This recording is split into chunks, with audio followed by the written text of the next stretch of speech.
Hello student, आज है आपका टॉपिक विलयन के प्रकार। तो हमने आपके फर्स्ट लेक्चर में पढ़ा था कि जो विलयन होता है आपका वो विलेय प्लस विलायक से मिलकर क्या बनता है, आपका विलयन बनता है। और विलेय जो होता है आपका विलयन में कम मात्रा में होता है और विलायक जो होता है आपका विलयन में अधिक मात्रा में होता है। ठीक हो गया। अब हम किसी विलयन को कैसे पहचानेंगे कि ये आपका ठोस विलयन है या द्रवी विलयन है या गैसीय विलयन है। ठीक है, तो वो आपका डिपेंड करता है विलायक की अवस्था पर कि आपका विलायक ठोस है, द्रव है या गैस है। अगर आपका विलायक द्रव होगा तो वो आपका कैसा विलयन होगा, द्रवी विलयन होगा। अगर आपका विलायक गैस होगा तो वो आपका कैसा होगा, गैसीय विलयन होगा। अगर आपका ठोस होगा विलायक तो वो कैसा होगा, आपका ठोसीय विलयन होगा। तो मतलब आपका जो विलयन है वो आपका डिपेंड कर रहा है विलायक की अवस्था पर कि आपका विलायक किस अवस्था का है। तो इसी के अकॉर्डिंग हम आपके अब पढ़ेंगे विलयन के प्रकार। अब आपका विलयन के प्रकार आपने अभी पढ़ा था कि जो विलयन होता है आपका वो विलेय प्लस विलायक से मिलकर बना होता है।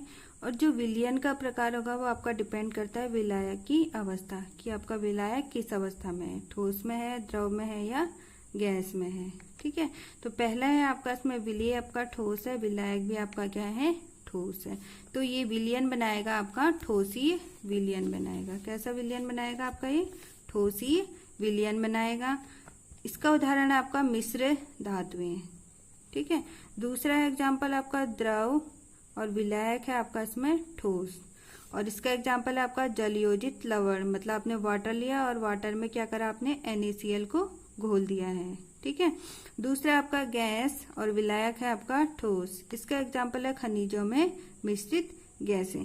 तो ये आपका बनाएगा ठोसीय विलयन। और ये विलयन जो है आपका ठोसीय विलयन किस पे डिपेंड करेगा, आपका विलायक की। विलायक आपका किस अवस्था में है, ठोस में है, द्रव में है या गैस में है। ठीक है, अगला है आपका ठोस आपका विलेय है, विलायक है आपका द्रव। तो इसका एग्जाम्पल हो गया जल में लवण विलयन। अगला है आपका द्रव और विलायक है आपका द्रव। तो इसका उदाहरण हो गया आपका जल में एल्कोहल। तीसरा है आपका विलेय है आपका गैस और विलायक है आपका द्रव। इसका एग्जाम्पल हो गया वातित पेय, या आप इसको ऐसे समझ सकते हो जनरल एग्जाम्पल कोल्ड ड्रिंक जो होती है आपकी, वो इसी के अंदर आता है आपका। ठीक हो गया। तो ये तीनों आपके क्या हैं, द्रवी विलयन है। और ये द्रवी विलयन किस पे डिपेंड कर रहा है, आपके विलायक आपका किस अवस्था में है। यहाँ पे आपको दिख रहा है कि तीनों में आपका विलायक कौन सी अवस्था में है, द्रव अवस्था में, जिसके कारण एक ऐसा विलयन बना रहा है आपका द्रवी विलयन बना रहा है। अगला है आपका विलेय आपका ठोस है, विलायक आपका गैस है। इसका एग्जाम्पल है वायु में आयोडीन वाष्प या धुआं।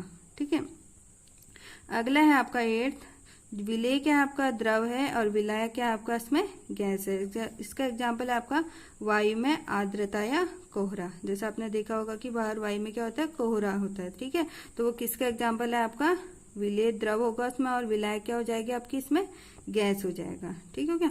अगला है आपका गैस, विलेय क्या आपका गैस और विलायक भी क्या आपका गैस है। ठीक हो गया। इसका एग्जाम्पल हो गया आपका वायु। जैसे वायु में आपकी नाइट्रोजन, ऑक्सीजन, हाइड्रोजन ये गैस प्रेजेंट होती है। तो ये किस प्रकार का विलयन हो गया, आपका गैसीय विलयन हो गया। और ये गैसीय विलयन किस पे डिपेंड कर रहा है आपका, कि विलायक किस अवस्था में है। ठीक है, तो यहाँ पे आपको दिख रहा है कि जो विलायक है इसमें कैसी अवस्था में है, गैस अवस्था में, जिसके कारण एक ऐसा विलयन बना रहा है आपका गैसीय विलयन बना रहा है। ठीक हो गया। तो हमें आपके इस चैप्टर में पढ़ना है ठोस और द्रव, और दूसरा हमें पढ़ना है गैस और द्रव के बारे में। हमें ओनली आपके ये और इन दोनों के बारे में आपका आगे अध्ययन करना है। ठीक है, अब है आपका टॉपिक ठोसों की द्रवों में विलेयता।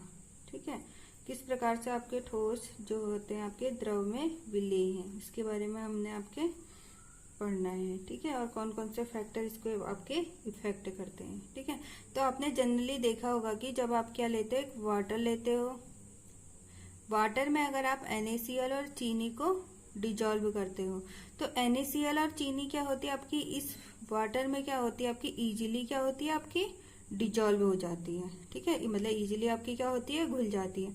अगर आप इसकी जगह पे NaCl और चीनी की जगह पे आप अगर नेप्थलीन या एंथ्रेसिन लिया आपने, ठीक हो गया, तो आप देखेंगे जो नेप्थलीन और एंथ्रेसिन है वो आपका वाटर में क्या होगा, इजीली डिजॉल्व नहीं हो पाता है। ठीक हो गया। जो नेप्थलीन और एंथ्रेसीन अगर आप बेंजीन में डालोगे, बेंजीन के सॉल्यूशन में, ठीक हो गया, तो उसमें क्या होती है, वो आपकी आसानी से क्या होती है, घुल जाती है। ठीक हो गया। और अगर आप एंथ्रेसीन और नेप्थलीन की जगह पर अगर आपने बेंजीन के सॉल्यूशन में NaCl और चीनी डाल दिया, ठीक है, तो NaCl और चीनी जो होती है आपकी इस बेंजीन के सॉल्यूशन में क्या होगी, आपकी इजीली डिजॉल्व नहीं होती है। ठीक हो गया। तो इसका रीजन क्या है, वही हम आपके इसमें पढ़ेंगे। तो यहाँ से एक बात निकल के आती है कि जब आप NaCl और चीनी को वाटर के सॉल्यूशन में डाल रहे थे तो आपके दोनों क्या थे, ध्रुवीय नेचर के थे। NaCl भी ध्रुवीय नेचर का था और वाटर भी ध्रुवीय नेचर का था। इसलिए क्या है, NaCl और वाटर इजीली, NaCl जो है आपका वाटर में इजीली घुल गया है, जबकि बेंजीन के सॉल्यूशन में क्या है आपका नहीं घुल पाया था, क्योंकि बेंजीन क्या था आपका नॉन पोलर नेचर का था और NaCl क्या था आपका पोलर नेचर, मतलब ध्रुवीय नेचर का था। ठीक हो गया। तो यहाँ से एक बात निकल के आती है, जो आपकी विलेयता है वो आपकी ध्रुवीय, यहाँ से आप कह सकते हैं कि ध्रुवीय विलेय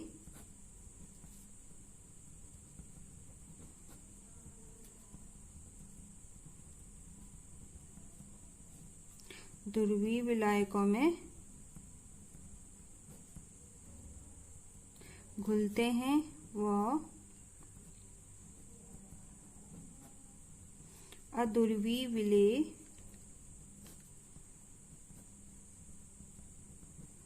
अध्रुवीय विलायकों में घुलते हैं। ठीक है। तो इसका ध्रुवीय विलायक का एग्जाम्पल हो गया आपका NaCl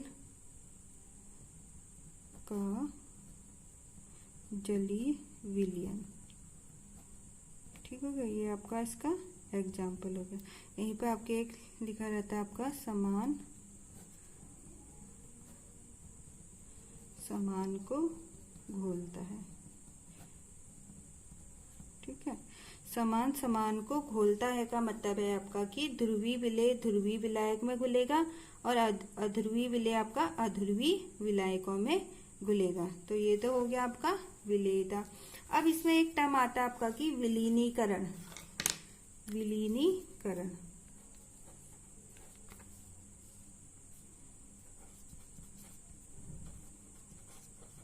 विलीनीकरण इंग्लिश में आप इसे डिसोल्यूशन बोलते हैं। ठीक हो क्या। तो विलीनीकरण क्या होता है आपका, जब एक ठोस विलेय द्रव विलायक में डाला जाता है तो वो उसमें क्या होता है आपका घुलने लगता है, और यही प्रक्रिया क्या कहलाती है, आपकी विलीनीकरण कहलाती है। मतलब आपका जब सॉल्यूट जो होता है आपका सॉल्वेंट में इंटरमिक्स हो जाएगा तो वही क्या कहलाएगा, आपका विलीनीकरण कहलाएगा। ठीक हो गया। जैसे आप इसे ऐसे समझ सकते हैं, ये आपके शुगर के क्यूब हो गए, चीनी के अणु हो गए। ठीक है। ये आपका सॉल्यूट हो गया है, या आप इसको विलेय बोल सकते हैं। ठीक है। दूसरा हमने लिया है इसमें आपका विलायक। हमने इसमें क्या ले लिया, विलायक आपका वाटर ले लिया है। ठीक हो गया। ये आप इसको विलायक बोल सकते हैं। ये हमने वाटर ले लिया है। अब आपने क्या करा, इसे मिला दिया, तो यहाँ पे क्या बनेगा आपका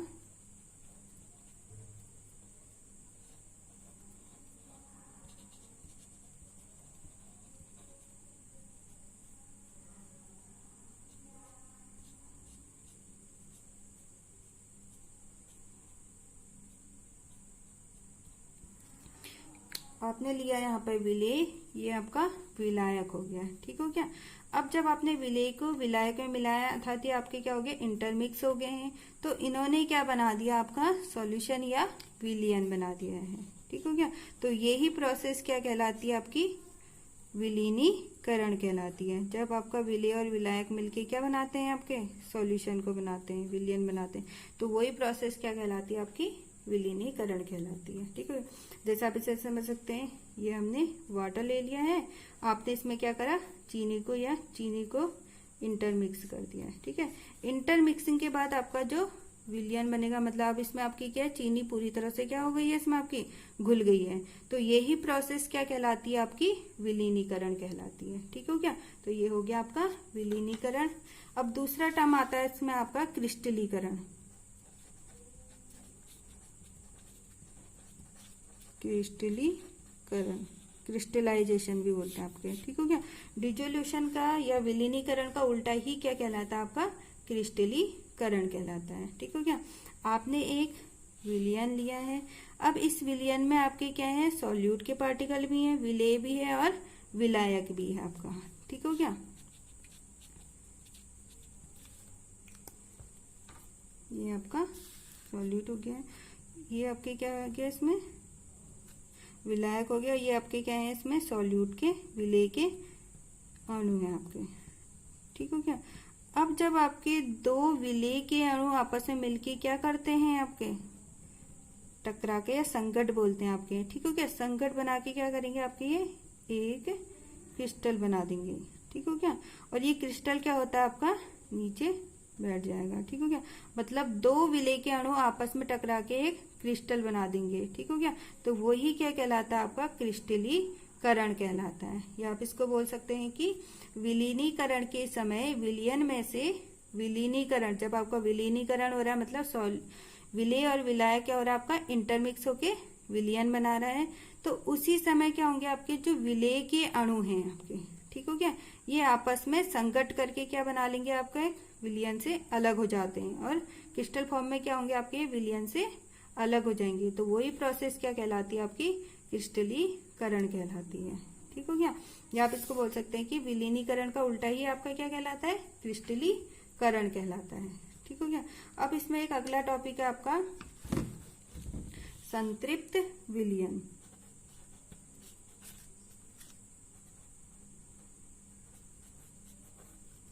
संतृप्त विलयन, ठीक है। तो संतृप्त विलयन क्या होता है आपका, जब विलयन में दिए गए ताप दाब पर अधिक विलेय नहीं घोला जा सके तो वो क्या कहलाता है, आपका संतृप्त विलयन कहलाता है। मानने के लिए आपने क्या लिया, एक विलयन लिया है। ठीक है, अब इसमें क्या होता है, आपको 1 kg चीनी आपको इसमें क्या करनी है, आपको डिजोल्व करनी है। ठीक हो गया, तो अगर आप इसमें 1 kg चीनी क्या कर रहे हो, इसमें डिजोल्व कर रहे हो, एक टाइम तक तो क्या आपकी 1 किलो चीनी आपकी क्या होगी, इसमें इजीली डिजोल्व हो जाएगी। अब जब आप विलेय को और अधिक बढ़ाओगे, मानने के लिए आपने 2 kg बढ़ा दिया, तो जो 2 kg आपका वो इसमें क्या होगा, आपका इजीली डिजोल्व नहीं हो पाएगा। ठीक हो गया, तो वही सॉल्यूशन क्या कहलाता है, आपका संतृप्त विलयन कहलाता है। तो यहां से इसकी डेफिनेशन बनेगी कि जब विलयन में दिए गए ताप दाब पर अधिक विलेय नहीं घोला जा सके तो वो क्या कहलाता है, आपका संतृप्त विलयन कहलाता है। ठीक है, संतृप्त विलयन कहलाता है। तो ये तो हो गया आपका संतृप्त विलयन। अब इसमें अगला टॉपिक है आपका असंतृप्त विलयन।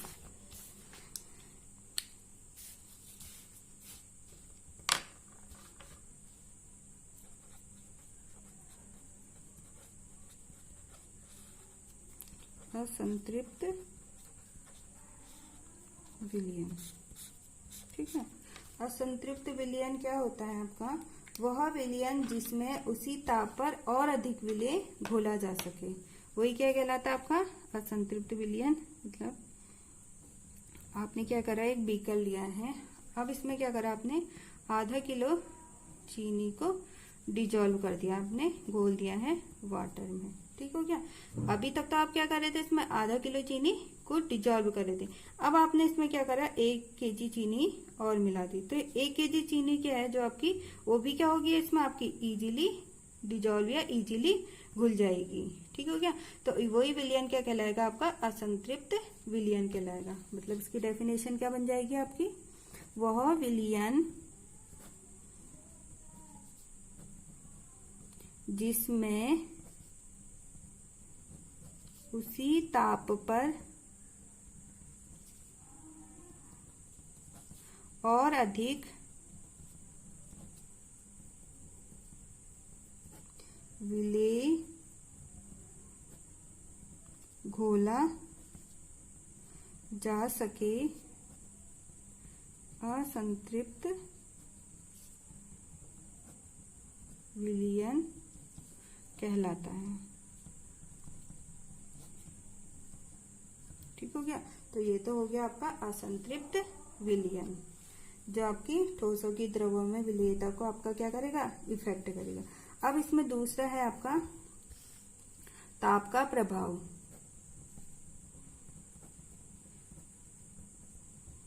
ताप का प्रभाव, तो ताप का प्रभाव क्या होता है, इसमें आपकी क्या है, दो। अगर आपकी क्या हो रही, ऊष्मा शोषी हो रहा होगा आपका, अगर आपका ठीक है, तो ऊष्मा शोषी में क्या होता है आपका कि अगर आप टेम्परेचर को बढ़ाओगे, ठीक है, तो टेम्परेचर बढ़ाने में क्या होगी आपकी, जो इसकी विलेयता है वो भी क्या होगी आपकी, बढ़ेगी। ठीक है, मतलब अगर आपकी ऊष्मा शोषी रिएक्शन हो रही होगी तो आपकी टेम्परेचर बढ़ाओगे, ताप को बढ़ाओगे तो विलेयता भी क्या होगी आपकी, बढ़ेगी। अगर आपकी रिएक्शन ऊष्मा शेपी है, ठीक है, ऊष्मा शेपी वाली कंडीशन में क्या होगा आपका, अगर आप टेम्परेचर को बढ़ा रहे हो, ठीक है, तो इसकी जो विलेयता है वो क्या होगी आपकी, घट जाएगी। ठीक है, तो इस प्रकार से आपका क्या होगा, टेम्परेचर का प्रभाव पड़ेगा। ऊष्मा शोषी मतलब जब आपका क्या हो रहा है, ऊष्मा एब्जॉर्ब हो रही है, तो उस कंडीशन में क्या हो रहा है, आपका टेम्परेचर को बढ़ाओगे तो विलेयता बढ़ेगी। ऊष्मा शेपी का मतलब होता है जब आपकी ऊष्मा निकल रही है, तो उसमें क्या होगा आपका, टेम्परेचर को बढ़ाओगे तो विलेयता क्या होगी आपकी, घटेगी। ठीक हो गया। तो ये तो है आपका ताप का प्रभाव। अगला है इसमें दाब का क्या प्रभाव पड़ता है ठोसों की द्रवों में, विलेयता। तो अगला है इसमें दाब का प्रभाव।